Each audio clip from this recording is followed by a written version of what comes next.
going on, guys? JB Lion back with another video here. Today we're going to be talking about the match that literally just happened, which was Chelsea versus Fulham. Firstly, before I even start anything, I want to say thank you so much to everyone who subscribed, liked the last video, everything like that. We finally hit the 100 subs. It was my end of year goal, but we finally hit it, and I am honestly so thankful. So thank you so much for that. And yeah, let's move on to the next big goal, whatever that may be. But yeah, let's get into this video here for you. So today we have the Chelsea versus Fulham game, and we are going to talk about it basically. So going into the game, feeling a bit optimistic. Obviously it's the last game for the caretaker in charge before Liam Rosenior takes over. So obviously he was at the game tonight to oversee how our team plays, things like that, and you know, so on and so forth. But as usual, old Chelsea popped back up again with our temper, our losing control of things and stuff like that. Obviously, we were playing well for the first 10 minutes. 10 minutes went by and then Cucurella gets sent off. And honestly, it's just an absolute disaster start for us, because obviously we want to go on and win. And when we're in such an ascendancy for the first 10 minutes and we actually looked like we was going to cause problems, we then get a player sent off. Obviously, Cucurella and all the Chelsea players can say, oh, it wasn't a red, it wasn't this, but it 100% was a red card. Last man, took him completely out. No need to do it, really. He had backup coming in. Obviously, even though Harry Wilson's in the form of his life, I still think there was a chance that he would potentially not score, but Cucurella made that decision and got a red card. So we went down to 10 men, which was not great. But we still played we played really well. Obviously, we went into half-time 0-0, which was a great positive. Gives a chance for us to get our bearings together, manager, to sort out the team and, you know, decide what he wants to do with the team. And no, he did amazing. He obviously took off Andre Santos, which is a shame because he looked like he was having a good game. Like I said, in that first 10 minutes, he looked like he was completely on the boil, and then he had to be taken off for Hatto. Purely to obviously back up our defence, otherwise it would have been a worse case. But yeah, obviously then Fulham went on and Raul Jimenez scored a header, which we always knew was going to be coming. It was just a matter of time and when it was going to happen. And then we obviously continued playing, plucking away at what we're doing. We had some really good corners. We had some really good corners in the game. Pedro Neto was absolutely just pinging them right into, like, just under that crossbar. And he did that again, and luckily it came for the crossbar and fell kindly for Delap to score. Delap did have a chance previous to that, which he should have scored, but obviously he's unconfident at the moment and just completely flubbed it. But then he did get his goal, which hopefully will build his confidence from here on in, and we'll get some more goals out of him. He played really well again tonight, holding up the ball, doing what he needed to do.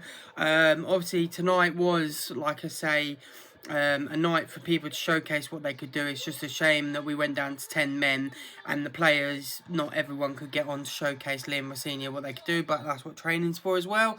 And then obviously Fulham scored later on with Wilson, who, like I said, is in ecstatic form at the moment. Good finish from him. It's just a shame that, you know, that we let that in, but there's nothing we can do about it. But the positives to take away from this game is how we reacted going down to 10 men. Obviously, we could have reacted completely different and not actually fought back or, you know, made any attempt to get back into the game. We could have just sat back, but we actually looked like a team that had 11 men rather than 10 men. So I'll praise Chelsea for that. It's probably it is really good the way we sort of replied. Showed that, like, say, team spirit to get back into it. and showed that actually, you know, even though we're down to 10 men, we've still got the mentality to go out and win. And like I said, we did get back into it and get the draw, but obviously Harry Wilson scored to make it 2-1, and it is obviously a loss. Liam Rosenior takes over for the Charlton game, so that's going to be interesting. I think he's got them all week for training, or I say all week, he's got them for what? Thursday, Friday, and then the game Saturday. So I don't think we're going to see a huge, like, overhaul in how we play. We might see flares of how Liam Rosenior might play us, but obviously against Charlton, he might rest a lot of players, or he might even go out and play our first team just to see how he's like, what do you call it, like his tactics are going to work. But obviously it's hard to say at the moment. But yeah, like I said, it was a good game today. We did play really well, especially even though we went down to 10 men. We still showed we had that fighting spirit in us to do it. It's just a shame that obviously we went on to lose, and obviously now we dropped down to 7th in the table, which is not good, because obviously if we want to be signing big players or making any sort of key transfers, everyone's ideal is to go to the Champions League. So if we can't offer Champions League, it's going to be interesting to see if we do any signings. But yeah, I thought I'd also add in this video, obviously now I've capped off that, I thought I'd now add on, talk about the actual Liam Rosenior signing as a manager. I touched on it a little bit the other day, but I do think, now I've had a little think about it, it's obviously a new start. It's a new cycle for us, new manager coming in with new ideas. Obviously, I've been reading a few things lately about how he manages, his tactics, how it's going to affect us as a team, and it is exciting. Maybe a new team tactics might freshen us up, make Chelsea seem a bit fresher, and bring some new ideas into it. But my only real concern that I read in the paper was that he's not a manager, he's a head coach, which for me, that is honestly bonkers. I don't know how a club can run the fact they don't have a manager, but they have a head coach. It just seems like completely bizarre to me that he is in charge of all the gaming decisions, substitution, things like that. But when it comes to transfers or buying in players, I guess he can at least say this is what we need, but he doesn't actually have a say in who we're bringing in through the door and stuff like that. So that is completely bizarre and, like I say, absolutely bonkers to me in that decision. But I guess, like I say, we're going to see how it goes. Obviously, we're going to all support Chelsea regardless of who's in charge of it. But still, to me, like I said, it is absolutely bizarre that we are not got a manager now. We have a head coach. But by the sounds of it, that's the same the way Man United are going to be running it with Ole Gunnar Solskjaer, that they don't have a manager, they have a head. It's just crazy that in this day and age, football clubs have the power to say, yeah, you know what, you don't get a choice in who we bring in through the door. You've just got to cope with who we bring in, regardless of whether that person's good for the club or not. It's just, you deal with it. And for me personally, that's just absolutely crazy that a football club could be run like that. Obviously, we're going to see how it runs and see what happens in the next coming days and weeks, I guess, with Liam Rosenior in charge.